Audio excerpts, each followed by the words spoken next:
নামবি না? আয়, আসো। তো সকালেই জানো আমি ছাদেতে পায়রাদেরকে খেতে দিতে যাই। তো এখন আমার বারান্দাতেও অনেক পায়রারা থাকে, কিন্তু কোনোটাই আমার পোষা না। আমাদের এখানে যারা থাকে তারাই। আজকে সন্ধ্যাবেলা হঠাৎ করে কি হয়েছে, আমার রান্নাঘরের যেখানটায় মানে চিমনি লাগানোর যে গোলটা থাকে না, সেই জায়গাটা তো ফাঁকা। ওইখান থেকে একটা পায়রা ঢুকে এসছে।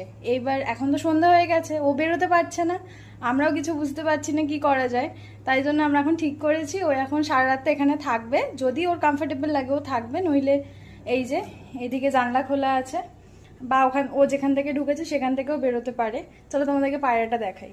এই মিষ্টি পায়রাটা, জানি না ও কতক্ষণ থাকবে। আমাদের এই বারান্দার পাখার ওপর এসে বসে রয়েছে। পাখাটাকে আমরা এখন এই মুহূর্তে কিছুই চালাবো না, ওর জন্য এই ঘরের জানলাটা খোলা রয়েছে। তারপর ও রান্নাঘরে ঠিক ওই জায়গা থেকে ঢুকেছে। যদি ওখান থেকে বেরোতে পারে তো নিজে নিজেই বেরিয়ে